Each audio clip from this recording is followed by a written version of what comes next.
Bienvenue Laïla Farah, Muqaddam. Merci pour l'invitation. Merci à vous d'avoir accepté l'invitation pour la 300e de l'Info en face, pour une nouvelle année, une nouvelle décennie. Donc on démarre avec vous. Donc ça fait plaisir. Donc je vous remercie d'avoir accepté l'invitation. Je rappelle que vous êtes la représentante de la BAD, Banque africaine de développement au Maroc. On va parler de beaucoup de choses. On va parler de Maroc, on va parler d'Afrique, de nouveaux modèles, de croissance, à la fois pour le Maroc et à la fois, d'ailleurs je crois, pour le continent africain et l'ensemble des pays. Mais je vais peut-être démarrer avec l'actualité internationale qui est largement dominée par le regain de tension entre les États-Unis et l'Iran, et voir du côté de la BAD et de la représentante que vous êtes au Maroc, de savoir un petit peu ce que vous en pensez, parce qu'on voit qu'il y a des places boursières internationales qui ont déjà connu des reculs, des tensions, une hausse du baril de pétrole. Donc, vous en pensez quoi? Est-ce qu'il faut être... Écoutez, nous suivons l'information avec beaucoup d'attention, et comme vous le savez, nous sommes dans un monde globalisé, un monde où les pays sont impactés justement par ces événements, ce type d'événements, et où l'impact est financier, mais l'impact est aussi par rapport au regard de l'investisseur étranger. Donc vous avez parlé notamment du prix du baril du pétrole. Plus 5%.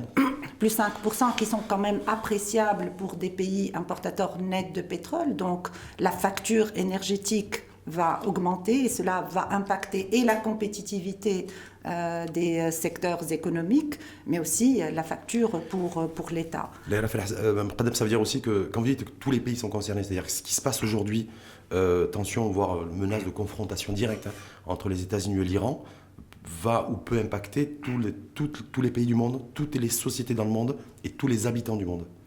Écoutez, généralement, quand il y a des événements qui sont entre une puissance, ou la première puissance mondiale, et d'autres pays, ça impacte le monde entier, et notamment quand il s'agit d'impact économique et financier, comme je l'ai dit.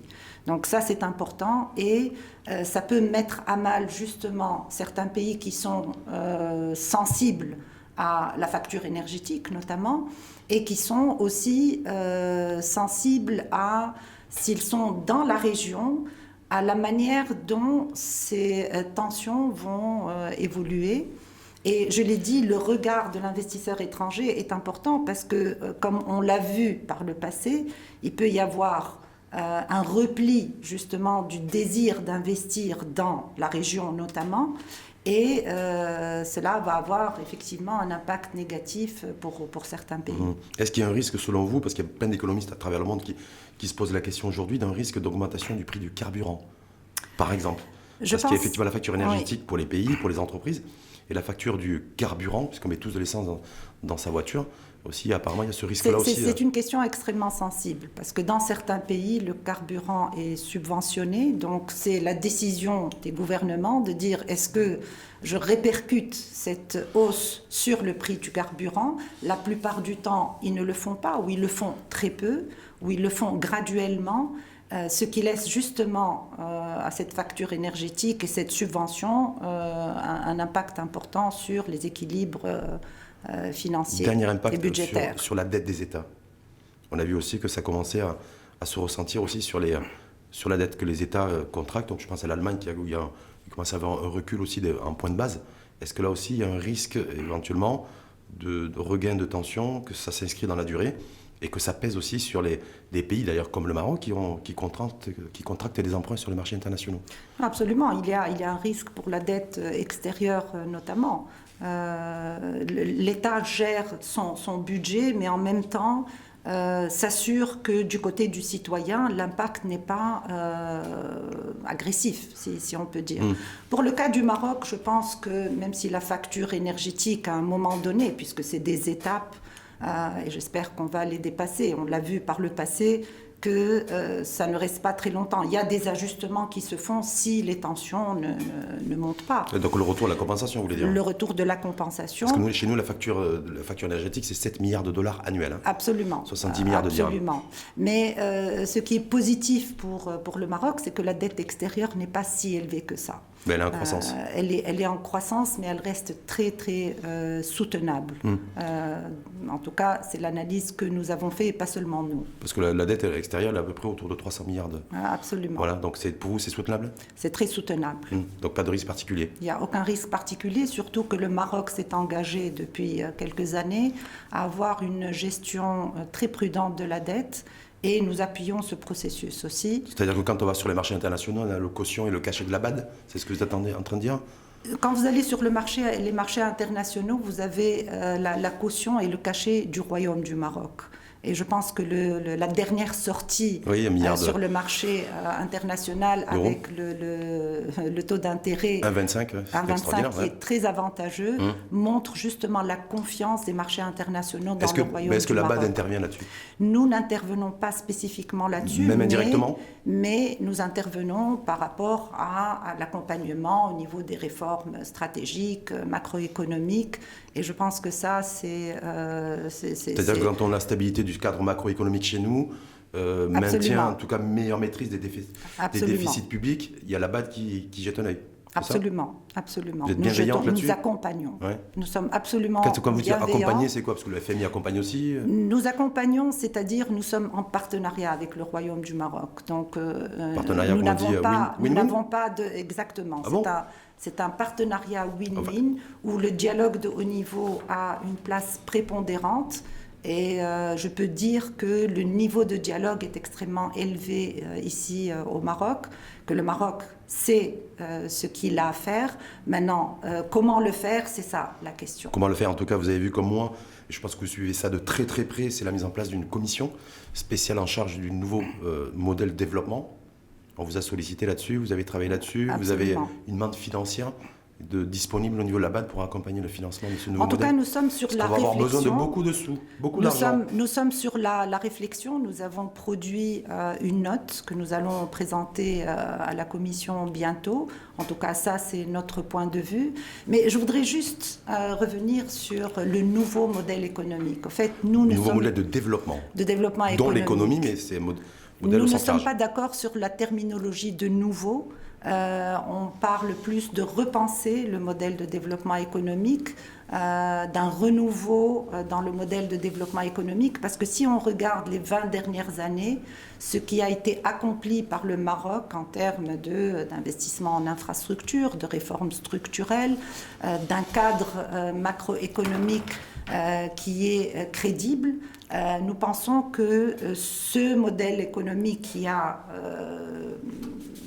suivi, en tout cas ces 20 dernières années, a été positif. Maintenant, est-ce que c'est suffisant pour permettre l'émergence du Maroc? C'est la réflexion en cours. En tout cas, la Banque mondiale nous a dit que non. Est-ce que la BAD considère qu'effectivement, le modèle sur lequel nous étions ces 20 dernières années va permettre l'émergence réelle et concrète du Maroc? C'est la question, c'est la réflexion. Non, mais vous, est-ce que vous avez une réponse à cette question? Alors, au stade où on est, il faut une deuxième génération de réformes. Ouais. Il faut une deuxième génération de réflexion qui va porter le Maroc à l'émergence. On l'a vu, le taux de croissance n'a pas été à la mesure de tous ces investissements en infrastructure, ces réformes. La richesse a doublé jusqu'à, je crois, de 2008 à 2013.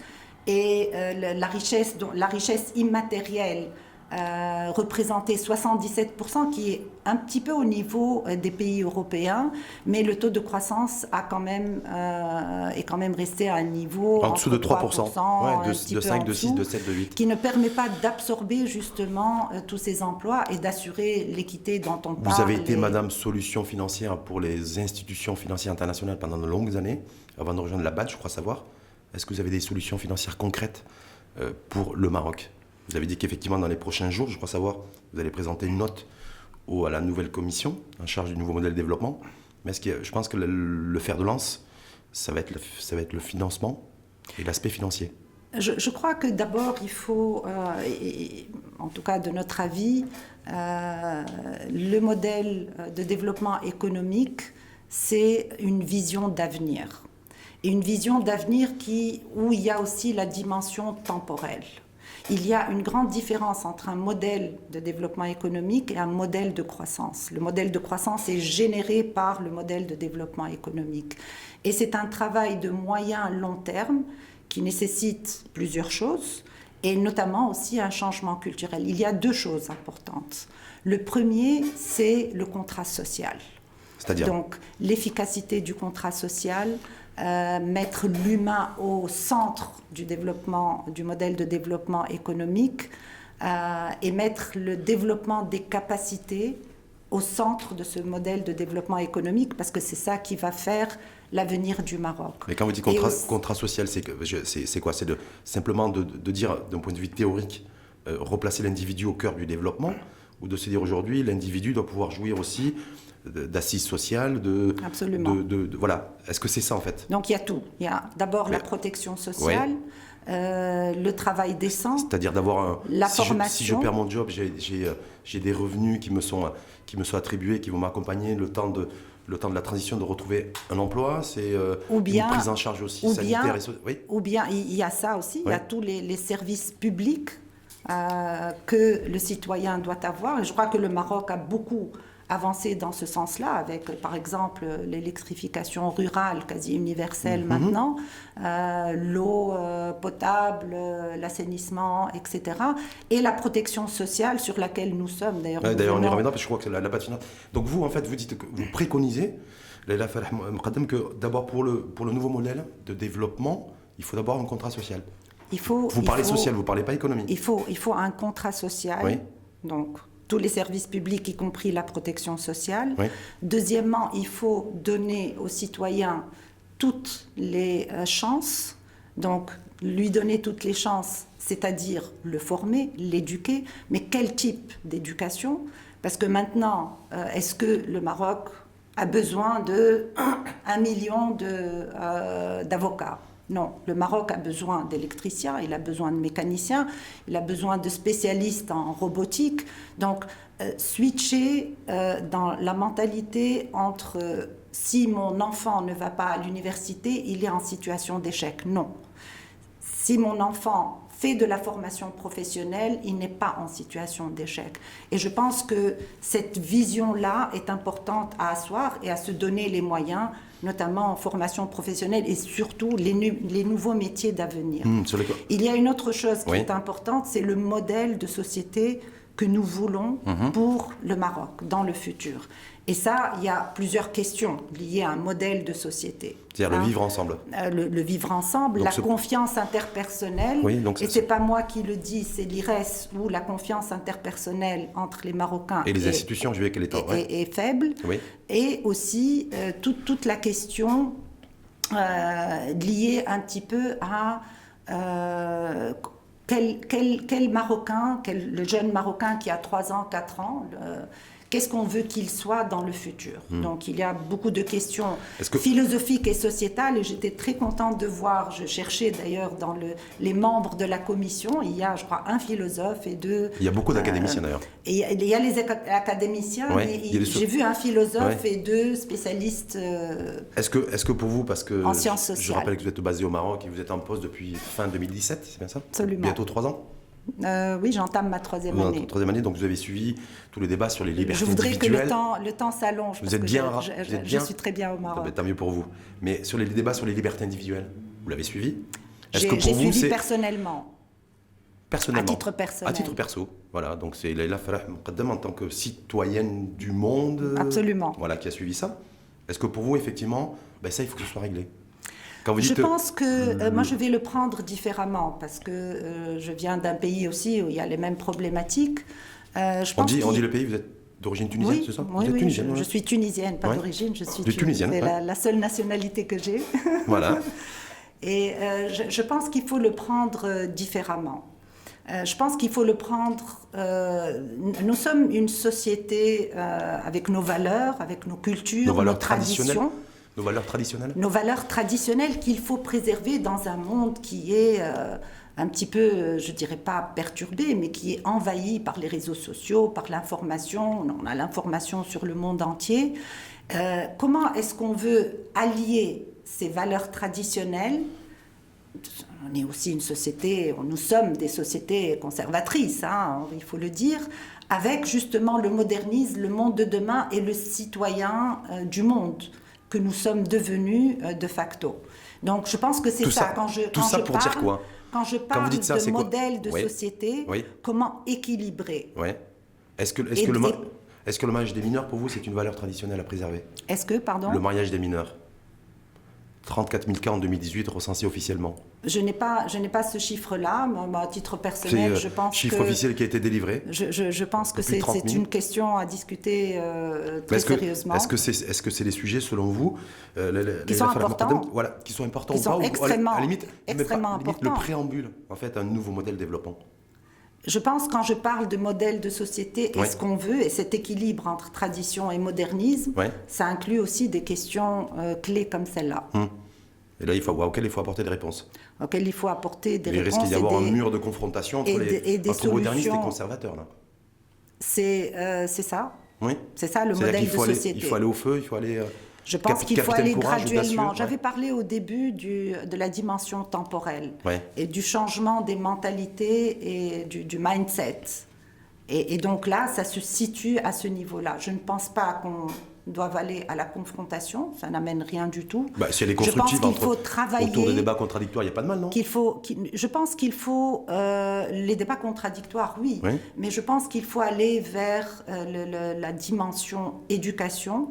Et on a parlé avant le débat de l'éducation civique et comment faire évoluer les mentalités. Et ça se fait au fil des temps. C'est à travers les générations. On parle de 2 à 3 générations pour pouvoir arriver justement à un niveau de débat qui évite les confrontations et où justement ces aspects qui sont importants de liberté individuelle soient C'est-à-dire que acceptés. pour vous, pas de rupture à ce niveau-là. Je ne pense pas dans la note que vous allez délivrer à la commission spéciale en charge du nouveau modèle de développement... Je ne pense pas qu'on va parler de ça spécifiquement. Non. Nous sommes plus économie, financier, et je vais y arriver. Oui. Donc la deuxième chose, j'ai parlé du contrat social, du modèle de société. Oui, et là, les philosophes et les spécialistes des sciences sociales sont extrêmement importants. C'est ça qui va jeter la base, en tout cas, de ce modèle de développement, parce qu'on peut le prendre de différentes manières.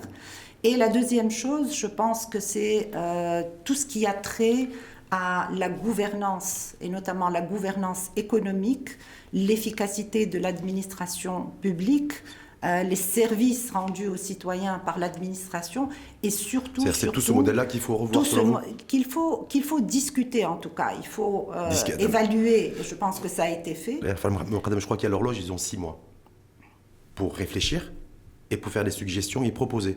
Comme vous, lorsque vous étiez en charge de proposer des solutions financières aux institutions internationales financières, voilà, donc des solutions.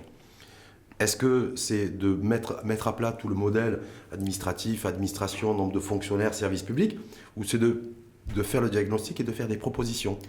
De dire aussi peut-être qu'on a trop de fonctionnaires, de dire aussi que la numérisation de l'administration, ça a pris trop de retard, donc avec des mesures chocs. Est-ce que c'est ça que vous êtes en train de dire? De dire aussi que la mise en œuvre des politiques publiques doit être plus convergente, qu'elle doit aller plus vers les régions.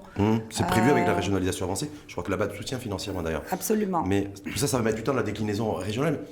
Est-ce que pour vous, le fait que notre économie soit suspendue à la commande publique, est-ce que c'est l'avenir du pays, c'est l'avenir du modèle de croissance du Maroc?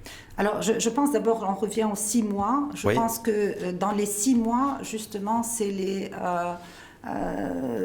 inflexions de comment repenser le nouveau modèle, ou repenser le modèle de développement économique qui va être présenté donc à fin juin. Je ne pense pas que ce soit des solutions, parce qu'il n'y a pas une solution, il y a plusieurs solutions. Donc c'est les principes de base, c'est ce qu'on va par la suite décliner en solutions et en mise en œuvre. Deuxièmement, je pense que ce qui est important, c'est la manière dont la Commission va aborder le sujet. Parce que quand on regarde les débats qui ont été suscités ces derniers mois, il y a différentes manières. Chacun parle d'un point de vue différent, d'un prisme, il regarde ça avec un prisme différent. Et je pense que ce qui est important, c'est le point de départ de cette commission. Si le point de départ est bon, ils vont pouvoir arriver justement à jeter les bases Mais pour vous, de par ces exemple, principes de base de... Banque africaine de développement, la BAD, est-ce que vous êtes aligné sur une préconisation qui ne date pas d'aujourd'hui d'ailleurs, du FMI, le Fonds monétaire international, organisation d'ailleurs dans laquelle vous avez travaillé, je crois, qui demande et qui appelle le Maroc depuis des années à une meilleure maîtrise de la masse salariale de l'administration, à une meilleure efficacité de l'investissement public, à une meilleure maîtrise aussi de la dépense publique et de la dépense sociale. Est-ce que la BAD est alignée à ces, Absolument. à ces conseils, Absolument. préconisations du FMI? Ouais. Est-ce que c'est ça aussi qu'on va voir aussi dans le nouveau modèle de développement? Je pense que, je vais vous dire, pour le cas du Maroc, ce que vous appelez les conditions du FMI sont tirées par une évaluation et un diagnostic qui a été fait par le gouvernement marocain. Ça ne vient pas comme ça. Donc, comme je l'ai dit, le gouvernement marocain, il sait ce qu'il y a à faire. Maintenant, comment le faire pour justement avoir le moins d'impact négatif, notamment sur le citoyen et son niveau de vie. Donc c'est évident que la gestion de la dépense publique, oui. la gestion prudente de la dette, les ratios macroéconomiques doivent être suivis avec beaucoup de prudence, et je peux affirmer aujourd'hui que quand on regarde le cadre macroéconomique du Maroc, c'est un des meilleurs. C'est un des meilleurs, sauf qu'il ne crée pas de la croissance. C'est ça le vrai souci, parce que je ne voudrais pas qu'on ait des organisations internationales aussi, financières, qui ont des raisonnements et des démarches à géométrie variable. Absolument. D'un côté, mettre la pression sur les États, et en l'occurrence le Maroc, sur la stabilité du cadre macro, et de dire bravo, bravo, vous êtes les plus forts, mais en même temps, on n'a pas de la croissance aussi, et de la distribution de richesses et des revenus qui sont créés. Absolument. Et donc tout ça, ça plombe aussi tout le modèle. Absolument. C'est pour ça aussi que quand on va, dans la note en tout cas qu'on est en train de finaliser, à présenter à la Commission, il y a tout cet aspect de participation du secteur privé. Quand vous regardez... Il y a un partenariat, je crois, ça va entre la BAD et la CGEM. Il y a un partenariat entre la BAD et la CGEM, notamment pour l'intégration régionale et donc l'appui du secteur privé, en fait, du secteur privé, notamment à se délocaliser ou à investir en Afrique, notamment les PME. Mais il y a aussi tout l'aspect lié à l'environnement des affaires. Donc nous avons des réformes que nous appuyons depuis plusieurs années. C'est quoi, la convergence des cadres réglementaires entre pays ? La convergence des cadres réglementaires, le climat des affaires lui-même, avec dans sa granularité, l'inclusion financière. On a parlé tout à l'heure de TPE, de PME. On va en reparler d'ailleurs. Donc tout ça est important. Mais ce qui est le plus important, c'est de créer justement cette masse critique de petites et moyennes entreprises et petites et moyennes industries, donc l'industrialisation à travers ce qu'on appelle le missing middle, ce n'est pas les très petites et pas les grandes. C'est la classe moyenne en fait entrepreneuriale. Absolument, qui va permettre d'absorber justement cet emploi que nous voulons justement promouvoir. Donc tout ce qui concerne la participation du secteur privé et les chances données à ces PME, PMI en termes de compétitivité, en termes d'accès à la commande publique, en termes de délai de paiement, puisqu'il y a un écosystème autour des grandes entreprises. Et lorsque vous encouragez effectivement, j'ai vu il y a un partenariat, vous l'avez dit d'ailleurs, partenariat avec la CGEM, je crois qu'il y a un don d'ailleurs de $560 000 qui a été attribué pour cela, mais est-ce que vous encouragez également aussi financièrement, et vous accompagnez financièrement, la concurrence au sein même de l'économie nationale ? Écoutez, parce que je pense que pour émerger, pour qu'une PME, PMI marocaine par exemple, puisse émerger et faire du business sur le continent, ne serait-ce qu'africain, il faut que déjà elle soit en position de force et concurrencer chez absolument. Elle. On est bien d'accord. Donc vous encouragez là-dessus. On est d'accord, absolument. Ouais. Et est-ce que la concurrence est réelle dans les différents secteurs d'activité chez nous ? Moi, je pense que il y a les grandes entreprises publiques qui sont génératrices d'un écosystème qui favorise justement la création de ces PME, PMI. Il y a de l'autre côté les grands projets qui favorisent aussi l'intégration industrielle. On l'a vu avec les projets d'énergie renouvelable, où il y a environ entre 35 et 40%. Il y a l'industrie automobile, il y a l'industrie aéronautique qui crée cet écosystème qui est important en termes de know-how, mais aussi en termes de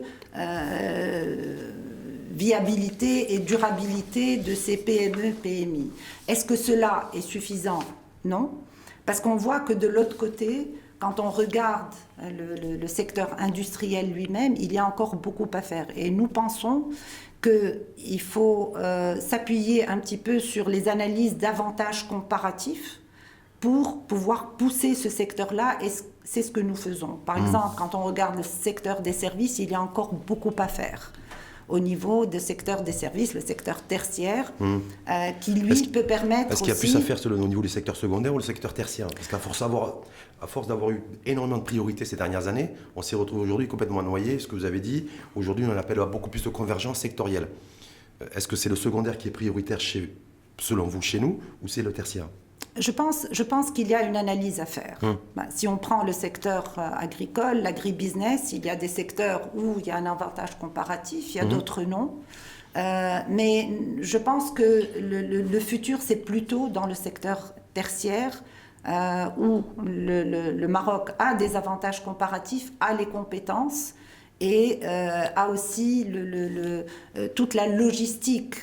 Parce qu'il y a du monde, il y a une forte concurrence en Afrique sur les services et les services financiers. Il y a des pays qui sont très avancés. Je pense qu'il n'y a pas seulement les services financiers, il y a les autres services, il y a les services logistiques que le Maroc peut apporter. Il y a les services aussi liés à l'énergie renouvelable, où l'échange d'expérience est extrêmement important. Et d'ailleurs, nous avons signé une lettre d'intention avec Mazen pour coopérer dans ce sens-là. Nous sommes aussi avec l'OCP dans ce cadre-là. Et je pense que le Maroc a une vraie valeur ajoutée qui peut porter ses fruits très rapidement. Au niveau industriel, parce qu'on va passer aussi à l'Afrique, parce que je crois que le dernier rapport de la Banque africaine de développement, c'est l'Afrique doit s'industrialiser. Est-ce qu'elle doit dire, pourquoi la BAD, je ne sais pas si la BAD a dit ou dirait, que le Maroc doit aussi s'industrialiser? Le Maroc est déjà industrialisé, mais le Maroc, comme j'ai dit, il y a ce gap de PMI qui n'a pas encore montré, en tout cas, un certain développement, une économie d'échelle qui est capable d'absorber les emplois. Maintenant, l'avantage du Maroc et l'opportunité du Maroc, c'est en Afrique subsaharienne. Et on va y revenir parce qu'on va parler effectivement de l'Afrique, parce que l'Afrique, c'est aussi la Banque africaine de développement. Mais les pouvoirs publics ont pris une décision, apparemment qui devait être effective à partir du 1er février 2020. Je voulais rester sur le secteur industriel, sur le fait de renforcer les contrôles des produits industriels importés. Voilà. Donc, est-ce que là, je parle à la représentante de la BAD. Donc, le Maroc qui décide de renforcer ses contrôles dans tout ce qui vient de l'étranger au niveau industriel. Est-ce que vous saluez, vous félicitez ou vous encouragez Écoutez, c'est une décision souveraine. Et je pense que le contrôle de qualité, le contrôle phytosanitaire est une décision souveraine qui est bien sûr à saluer. Tous les pays le font. Il n'y a pas de raison qu'on accepte dans nos pays des produits qui ne sont pas contrôlés.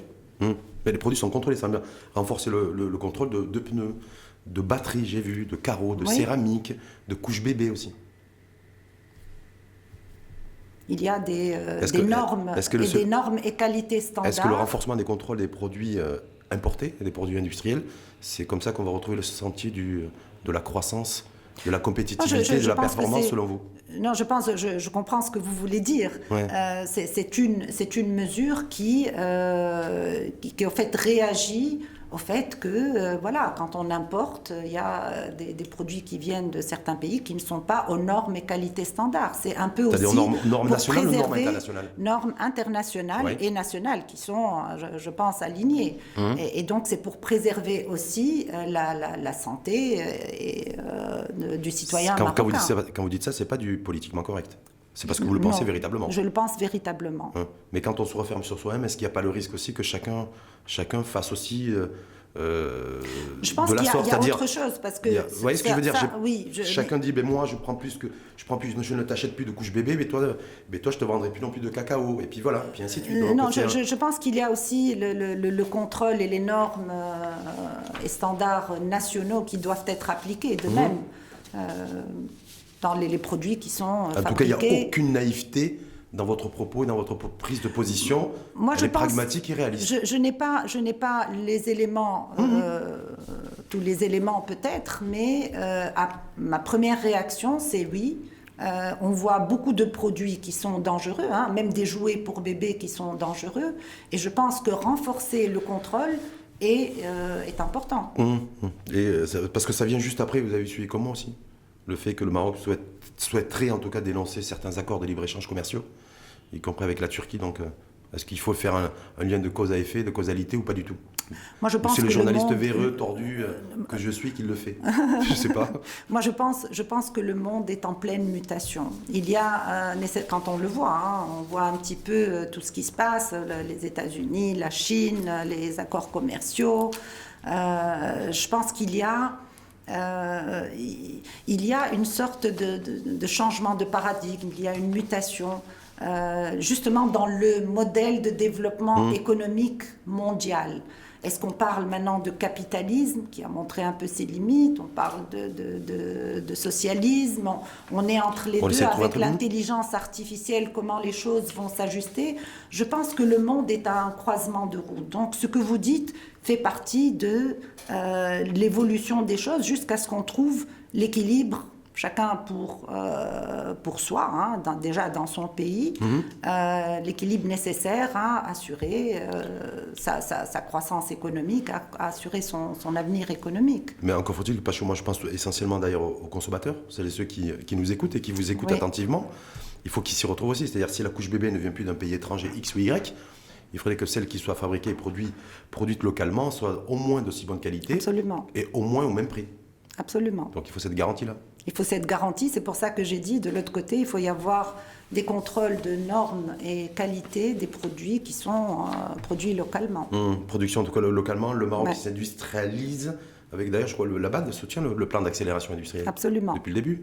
Depuis le début. Nous, qui arrive à son terme d'ailleurs, c'est 2014-2020 de mémoire, non? 2020-21. 21 et qui, je pense, va être reconduit, en tout cas renouvelé. Vous avez demandé des comptes sur les résultats? Absolument. Vous savez, tous nos projets, nos projets, nous faisons une supervision 2 fois par an. Et cette supervision, justement, est cadrée par par ce qu'on appelle le rapport d'évaluation qu'on fait, qui est approuvé par notre conseil d'administration. Et nous voyons un petit peu l'évolution des choses. Et c'est pour ça qu'on passe au programme suivant. Mais ce qui est important, c'est que cette année, enfin l'année dernière, en décembre, le conseil d'administration a approuvé un projet de 220 millions de dollars pour la compétitivité régionale, territoriale, j'ai vu. Territoriale, liée justement à l'industrialisation. Et ça, c'est un point important justement du nouveau modèle économique. Mais est-ce que vous demandez des comptes, entre guillemets, parce que c'est de l'argent que vous prêtez? Vous prêtez à combien, vous, d'ailleurs? Parce que nous, on sait que nous, le dernier emprunt, 1 milliard d'euros, c'était 1,25, mais la BAD, chaque fois qu'ils nous prêtent des sous... Pour tous les pays à revenus intermédiaires, dont le Maroc fait partie, nous avons des termes et conditions qui sont unifiés. Et si vous voulez avoir le taux d'intérêt, c'est 80 points de base, donc 0,80. 0,80 pour tous les pays ou pour le Maroc? Pour tous les pays à revenus intermédiaires. Du continent, donc au niveau du continent. Du continent africain. Donc sur les 54 pays du continent. Il n'y a pas 54 pays à revenus intermédiaires. Il y en a combien? Non, mais justement, pour info. J'aimerais bien savoir. Il y en a peut-être pas l'Afrique du Sud, pas le Nigeria. Il y en a peut-être 13, 14 sur 54. Bien sûr, il y a le Maroc, il y a l'Algérie, il y a la Tunisie, il y a la Libye, il y a l'Afrique du Sud, et d'autres pays. D'accord. L'Afrique du Sud qui fait partie des pays à revenus intermédiaires. Alors qu'on présente l'Afrique du Sud comme la première puissance économique du continent, qui devrait être devancée par le Nigeria. Et c'est un pays qui, pour la BAD, est un pays à revenus intermédiaires. Au fait, en Afrique, il n'y a que des pays à revenus intermédiaires ou les pays les moins avancés. Donc, c'est les deux catégories dans lesquelles nous classons, en tout cas, les pays. En tout cas, la BAD satisfaite de l'avancée du plan d'accélération industrielle. C'est ça? Nous pensons que le plan d'accélération industrielle avance correctement. Et nous pensons que le développement du Maroc et le développement industriel du Maroc se fera par les régions. Par les territoires? Par les territoires. Pas forcément par le secteur automobile? Pas forcément pour le secteur automobile. Nous parlons ici de petites et moyennes industries, nous parlons d'entrepreneuriat, nous parlons de poches économiques compétitives au niveau des régions. Et c'est sur cela que va se baser un petit peu nos interventions pour les prochaines années, en tout cas jusqu'à la fin de la stratégie de partenariat qui lie le Maroc à la Banque africaine de développement, qui va de 2017 à 2021. Donc jusqu'en 2021, vous partez là-dessus. Absolument. Donc vous êtes aligné d'ailleurs sur le calendrier, l'agenda national. Absolument. La décentralisation, Absolument. C'est d'actualité. On parle de l'Afrique. On parle d'Afrique. L'Afrique après le Maroc qui s'industrialise avec le soutien de la BAD, on va parler de l'Afrique. L'Afrique, parce que donc, votre dernier rapport 2019, en fait il y a eu deux nouvelles. Le rapport 2019 donc, de la BAD, l'Afrique doit s'industrialiser, et puis l'augmentation du capital de la BAD. Absolument. Qui est passé de 98 à 200 milliards d'euros. À 208 milliards d'euros. Je pense que c'est une grande confiance que les pays membres, les pays actionnaires de la BAD donnent justement à l'institution. Nous avons eu 125% d'augmentation de capital sur la base de nos résultats, sur la base des prévisions d'intervention et sur la base de aussi l'expertise que la Banque africaine de développement donne aux pays africains. Je crois savoir que la BAD, les actionnaires sont les pays du continent. Alors les actionnaires sont les pays du continent, mais nous avons aussi 30 pays qu'on appelle les pays membres non régionaux. Dont la France, l'Italie, le Japon, la Chine, l'Allemagne, la Corée du Sud. La Chine est actionnaire de la BAD. Absolument. Donc, mais comment vous expliquez pour celles et ceux qui sont comme moi, complètement néophytes, qu'on peut avoir une organisation financière comme la BAD qui voit une augmentation de son capital doubler comme ça brutalement? Oui, un peu plus. 125%, c'est énorme. C'est énorme. Est-ce que c'est les Chinois qui ont mis au pot? Est-ce que c'est parce que tout ça, je dis ça parce que je ne sais pas derrière l'influence que ça pourrait avoir sur les futurs investissements, subventions ou dons. Voilà. Absolument. Alors, par la charte de la BAD, la Banque africaine de développement reste une institution africaine majoritairement.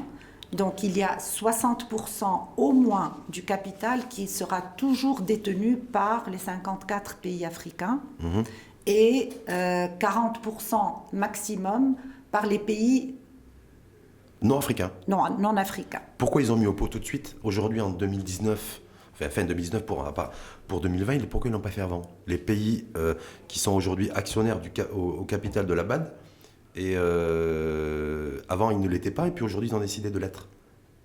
Pourquoi? Je n'ai pas compris la question. Pourquoi ces pays non africains se sont manifestés massivement il y a pour plusieurs... rejoindre l'actionnariat de la BAD? Alors, il y a plusieurs choses. D'abord, ces pays ont rejoint la BAD il y a un certain temps. Et certainement, c'est la confiance qu'ils donnent à l'institution par rapport à ses interventions en Afrique. Donc, pour eux, c'est aussi un moyen de participer au développement économique et social de l'Afrique à travers la Banque africaine de développement qui, il faut le dire, C'est-à-dire qu'avant ils le faisaient en bilatéral, demain ils vont le faire via la BAD, c'est ça? Ils le font. Le bilatéral reste.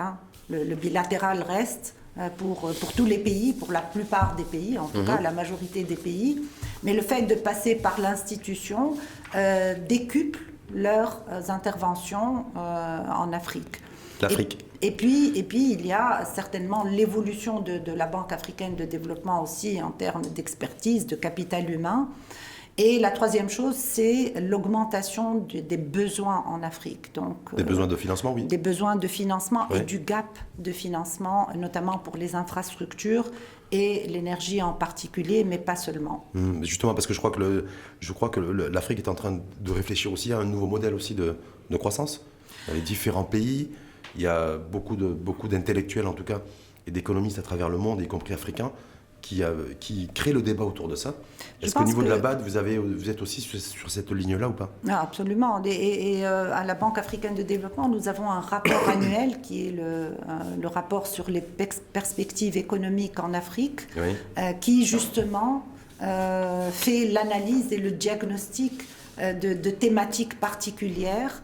Et on voit, si on regarde sur les 10 dernières années, on voit l'évolution des pays africains, que ce soit en termes de gouvernance économique, en termes de développement économique et social, et en termes de vision. Parce que ce qui est important, les progrès sont notés.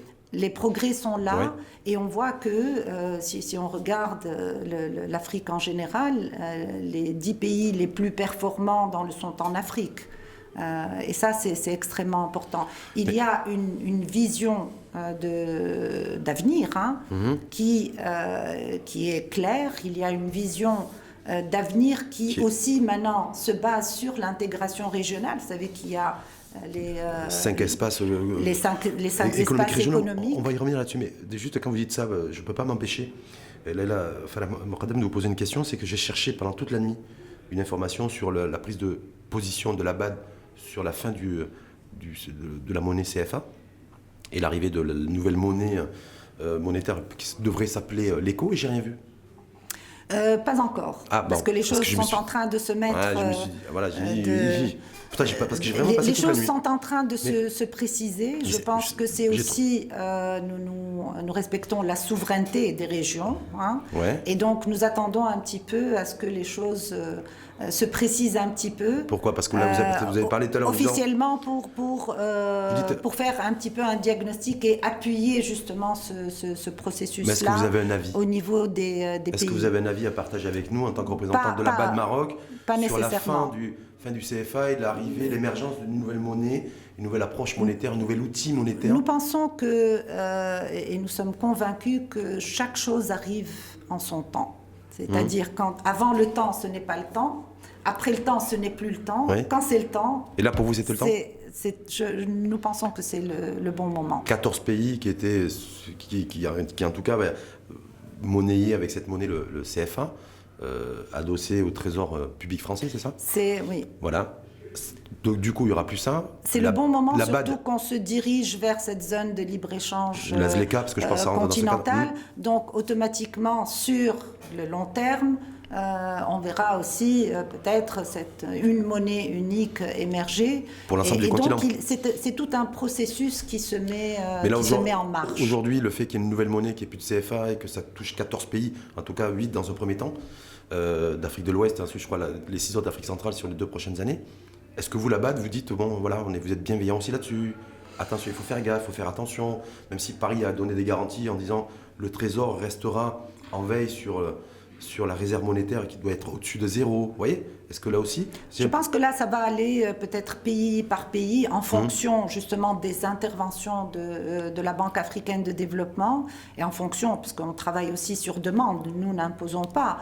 On verra un petit peu comment les choses se font et dans le cadre de nos interventions, essayer aussi bien sûr, de mettre en facteur cette question-là. Mais cette nouvelle monnaie, est-ce que pour vous, elle pourra donner un coup de fouet aux différentes économies de la région ? Parce que très souvent, ce qu'on dit, c'est une monnaie forte, c'est une économie forte. Une stabilité monétaire, c'est une stabilité économique. Absolument, donc, on l'espère. Au-delà de l'espérer, parce que vous êtes réaliste et pragmatique. On l'espère et on fera tout ce qu'il y a à faire pour appuyer ces pays dans ce sens-là. Ces pays-là sont prêts sont prêts à financer leurs importations, par les importations de produits industriels, mais leurs importations avec une nouvelle monnaie. Je pense qu'ils seront prêts. Ils le seront. Ils ne le sont pas forcément. Prêts, dans le court terme. On continue à parler de l'Afrique ? On continue de parler de l'Afrique. Et de la Banque Afrique Développement, je me suis dit, qui a le plus gros les plus gros biceps ? Est-ce que c'est la Banque Africaine Développement ou la Chine sur le continent africain ?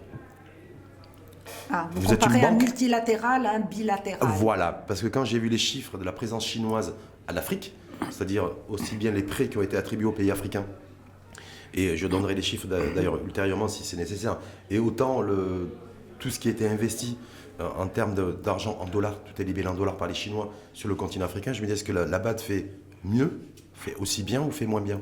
Je pense qu'on est différents, parce qu'on parle, comme j'ai dit, multilatéral et bilatéral. Le financement n'est pas une fin en soi. Pour nous, c'est un moyen.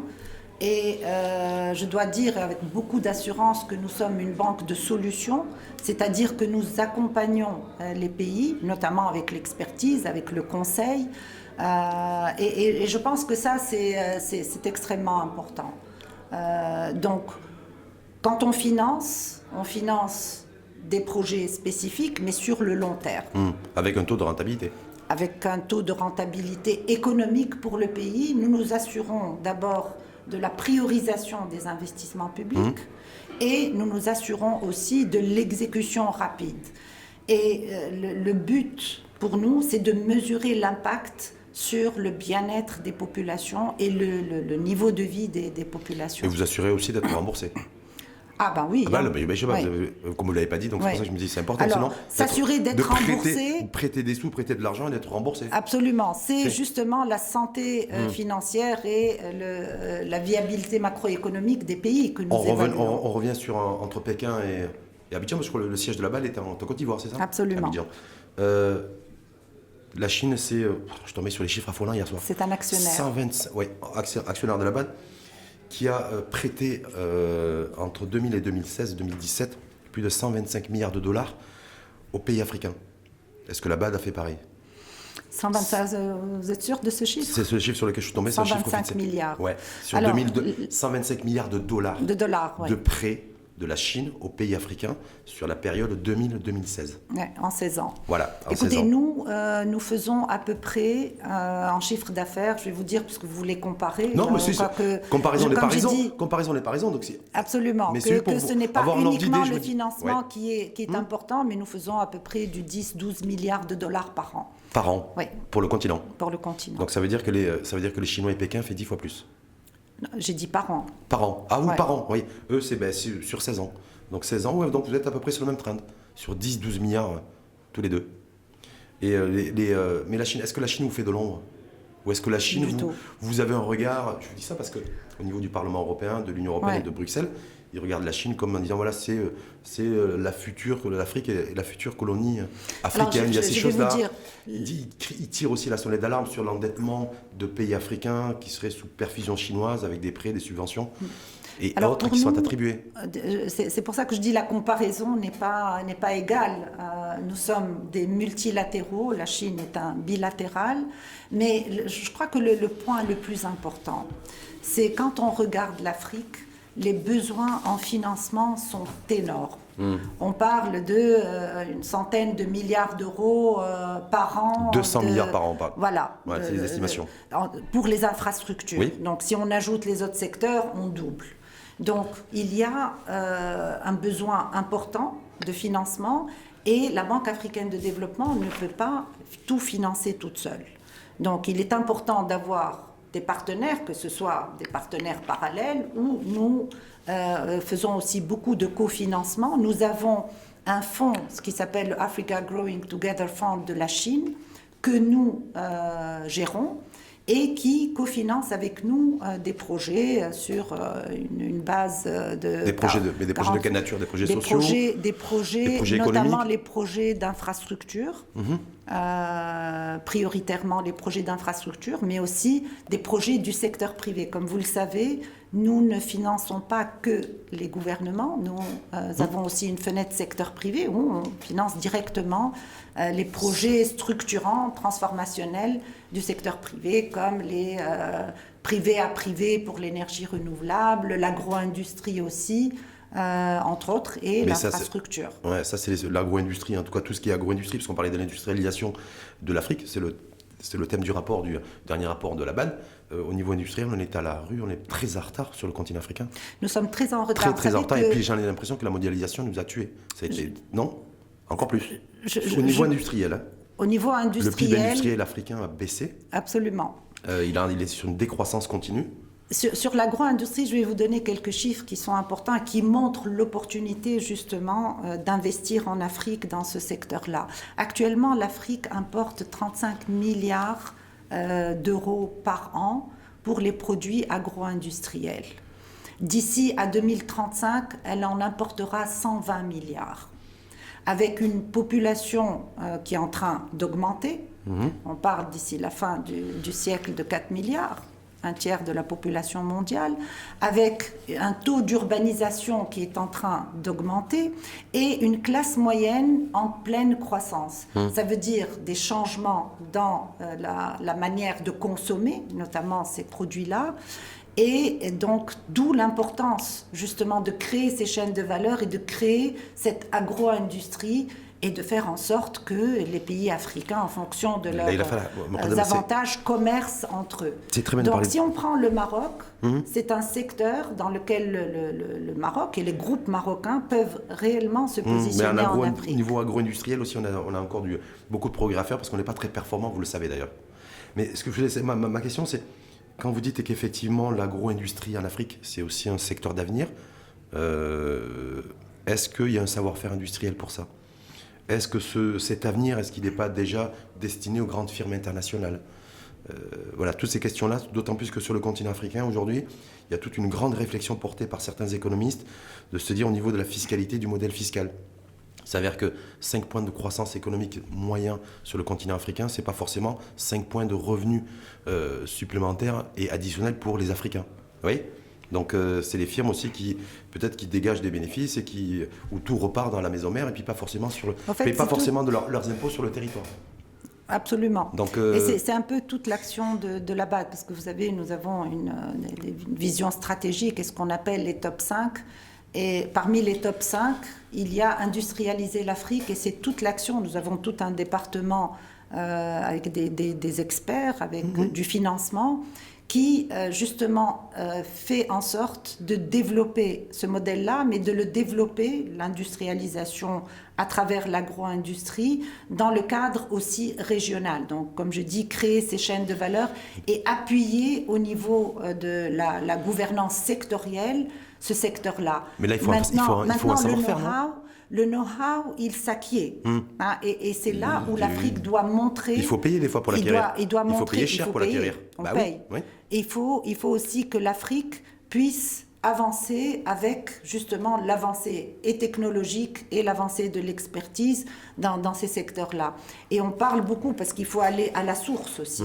Et à la source, nous avons une agriculture qui, pour le moment, n'est pas assez durable. Durable parce qu'il y a l'impact du changement climatique qui fait que les emplois ne sont pas durables et qui fait que l'agriculture elle-même, qui n'est pas intelligente, où les intrants sont utilisés un petit peu à tort et à travers, où cette numérisation et cette digitalisation ne s'est pas encore réellement faite, qui aussi pose problème. Donc il y a un travail à faire sur toute la chaîne. Mais est-ce que l'agriculteur sénégalais, je ne dis pas ça parce que vous étiez en poste au Sénégal, mais sénégalais ou ivoirien, est-ce qu'il peut concurrencer le fermier californien? Parce que c'est ça le vrai sujet aujourd'hui. Il faut que l'Afrique monte en charge d'un point de vue industriel, mais est-ce qu'il faut aussi se dire, effectivement, demain, le petit agriculteur sénégalais ou ivoirien peut concurrencer le fermier californien? Je pense que oui. Vous pensez que oui? Pour certains produits. Oui. Et je pense que oui, quand on n'a pas un petit peu tous les coûts liés au transport. Et je pense que oui, si justement on adopte cette agriculture intelligente qui va générer justement cette compétitivité. C'est-à-dire l'agriculture intelligente, c'est quoi? C'est avoir des capteurs, maîtriser l'arrosage, c'est d'avoir maîtriser l'arrosage, maîtriser les fertilisants. Utiliser les pesticides. Comment utiliser les pesticides ou pas. Ah, oui. Hein ce que vous dites. Comment aussi gérer des petites parcelles, parce que en Afrique, c'est des petites parcelles et des petits fermiers. C'est très morcelé. Donc, c'est très morcelé. Comment assurer cette cohésion, le groupement des achats, les semences, les banques de semences. Je crois que tout ça, c'est un travail de fond que nous avons commencé depuis un certain temps, accompagner plusieurs gouvernements, et qui, s'il porte ses fruits, pourra influencer justement cette compétitivité. Mais on ne demande pas à tous les pays d'être compétitifs partout.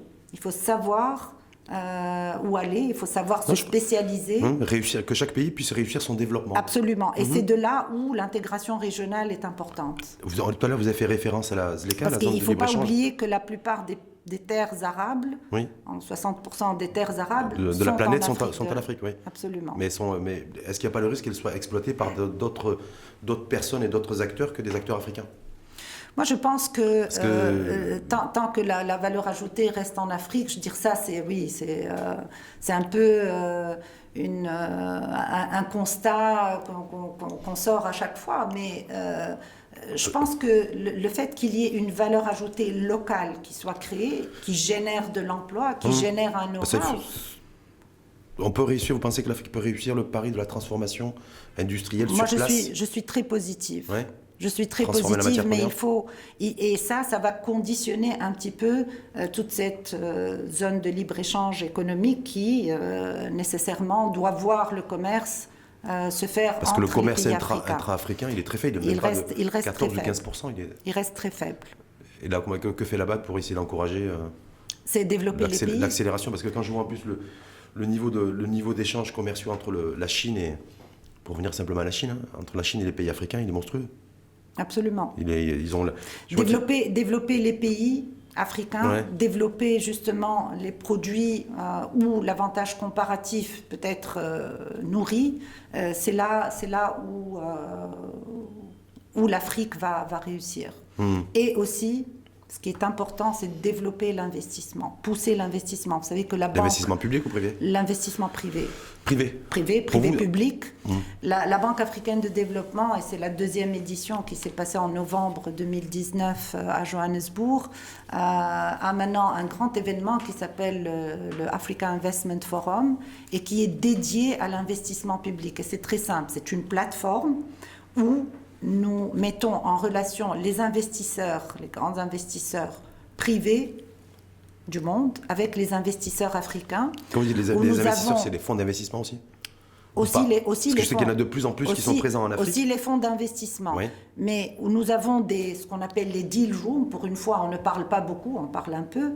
Mais nous avons des deal rooms où il y a un pipeline de projets qui est présenté pays par pays et où on fait la mobilisation de ressources. Alors, en 2018, la première édition, nous avons mobilisé en pledge 38 milliards de dollars pour 55 projets. En 2019, c'est un peu plus de 40 milliards de dollars. Et donc, l'objectif pour l'année d'après? Et c'est de monter en puissance? On doit monter en puissance vu le gap de financement en Afrique. Et donc, l'investissement privé, le secteur privé qui tire la croissance et le développement de l'Afrique, c'est essentiel. C'est par rapport par l'investissement, mais est-ce que l'Afrique, parce que là je vois que les avis divergent entre économistes aujourd'hui, est-ce que c'est beaucoup plus sur une politique basée sur l'offre et la production, basée sur la demande et la consommation, compte tenu qu'il y a une croissance démographique soutenue? Non, je pense qu'il y a un mix. D'un côté, on dit qu'il faut industrialiser l'Afrique, de l'autre côté, on a besoin aussi d'avoir une politique de la demande qui soit dynamique. Donc on a peut-être du mal à trouver une espèce de modèle aussi. Je pense que ce n'est pas le cas seulement de l'Afrique, mais le monde opère comme ça maintenant. Donc il faut juste trouver, comme je dis, le juste équilibre et les produits dans lesquels nous avons un avantage comparatif qui peuvent nous pousser. Là, il a fallu juste la dernière petite question, parce qu'on a commencé avec ça, on n'a pas avec les États-Unis et l'Iran, mais avec le nouveau modèle de développement. Vous avez parlé dessus, donc augmentation, vous avez confirmé ce qui a été annoncé déjà il y a... Je crois que le conseil d'administration de la BAD, c'était au mois de novembre, fin novembre, pour l'augmentation du capital. C'était un petit peu avant, oui. Un petit peu avant, en octobre. Ouais. Donc de 98 à 208 milliards. Oui. On a besoin de sous pour financer notre modèle de développement, le nouveau. Est-ce qu'il y a Absolument, la possibilité d'avoir une relance financière, d'autant plus qu'on a environ besoin, nous, estimatif, c'est le président du Conseil économique et social et environnemental, Ahmed Reda Hachami, qui sera là d'ailleurs mercredi, qui lui estime à 380, 385, 386 milliards de dirhams les besoins en financement du nouveau modèle. 38 millions d'euros à peu près. 38 milliards de dollars. Milliards d'euros, ouais, 37. Ouais. Est-ce que la BAD... Alors, pour dire que le Maroc est le premier client de la Banque africaine de développement. Quand vous dites premier client, c'est bénéficiaire? C'est le premier client bénéficiaire de tous les pays d'Afrique. On doit faire des jaloux, non, sur le continent? Pardon? On doit faire des jaloux sur le continent. Des jaloux et des jalouses, non? Je sais pas. Ça, c'est une bonne remarque. Ouais, je sais pas. Ah. Non, c'est le cas? À laquelle je ne réponds pas. Ah, d'accord. Donc ça veut dire que je n'ai pas tout à fait tort. Bon. Et la Banque africaine de développement est le premier partenaire du Royaume du Maroc. Donc, premier partenaire, c'est-à-dire devant l'Union européenne? Parmi les partenaires. Devant l'Union européenne? Absolument, oui. Vous financez beaucoup plus que Absolument. Nous que avons actuellement un portefeuille de projets en cours d'exécution d'à peu près 3,25 milliards d'euros.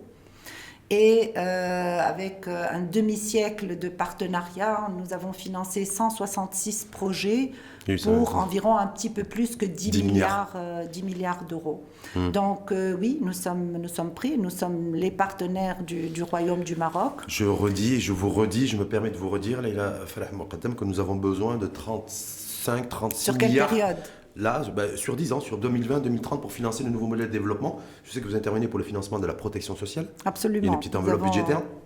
Mais là, sur le nouveau modèle de développement, est-ce qu'effectivement, il y a la possibilité d'avoir une quote-part de financement auprès de la BAD. Absolument, À absolument. hauteur de combien on peut espérer? Nous avons actuellement, à peu près, par an, nous avons, cette année, ça a été, enfin, en 2019, ça a été exceptionnel, on est monté à 1 milliard d'euros, mais nous avons entre 700 et 800 millions d'euros par an. Avec l'augmentation de capital, nous espérons donc avoir un petit peu plus pour le Maroc. Mais comme je l'ai dit, ce qui est important, c'est pas seulement le financement, c'est quoi financer. Donc c'est la priorisation. Quoi financer, c'est le retour. Pour quel impact? Le retour sur investissement économique et c'est l'impact sur les populations et c'est ça que le gouvernement et nous-mêmes nous assurons de mettre dans tous les projets et que nous nous assurons de suivre aussi. Donc ça sera notifié parce que vous l'avez précisé aussi en amont sur la future note que vous allez remettre au président de la commission en charge du nouveau modèle de développement et qui s'appelle Chakib Ben Moussa. Absolument. Ça sera la contribution de la BAD. Pour l'instant, en fait, dans un premier temps, pas une contribution financière, mais ce sera la première contribution intellectuelle et politique au sens large du terme, c'est ça? Parfait, oui. Merci en tout cas à vous. Merci. Merci Leila Farah Muqaddam, donc représentante de la BAD, Banque africaine de développement au Maroc depuis fin 2017, donc vous êtes à peu près à 2 ans et demi. On dit aussi très rapidement que vous étiez en poste en Égypte. Absolument, pour la pendant BAD, 4 ans. De 2014 à 2017. Et puis également au Sénégal, Absolument. qui a découvert du pétrole et du gaz, vous avez vu? Oui. Ouais, donc il faut devenir très riche. Parce que je lui dis ça parce que j'avais reçu Aminata Touré, que vous devez connaître. Absolument. Voilà, avec qui on a échangé là-dessus. Et que vous avez été aussi, parce que je veux bien le rappeler, conseiller fiscal au FMI. Donc le Fonds monétaire international, ça veut dire que les organisations financières internationales, c'est votre... je ne vais pas dire champ de jeu, mais en tout cas, c'est un domaine... C'est ma déformation professionnelle. Ma déformation professionnelle. Merci en tout cas à vous, une fois de plus, Leila Farah Muqaddam, d'avoir participé, d'avoir accepté le débat et d'avoir participé à cette 300e émission de l'Info en face. Et puis, je donne rendez-vous à celles et ceux qui nous écoutent. Après-demain, c'est Ahmed Reda Chami. Vous connaissez? Absolument. Président du CESE. Très bien. Vous avez lu attentivement ses propositions? Absolument. Vous acquiescez? Un monsieur très respectable et je respecte beaucoup ses opinions. Ses opinions politique. Économique. Ah voilà, non, parce que... Nous sommes dans l'économie. Oh, ben oui, nous restons dans l'économie. C'est ce que vous avez dit, opinion, j'ai dit quel type d'opinion en fait? Des opinions économiques, donc sa vision... Absolument. Vision un peu libérale aussi du modèle, social-libéral. C'est ce que vous partagez aussi? Absolument. Merci en tout cas à vous. Merci beaucoup. Belle journée et bon retour dans la capitale. Merci. Merci à vous.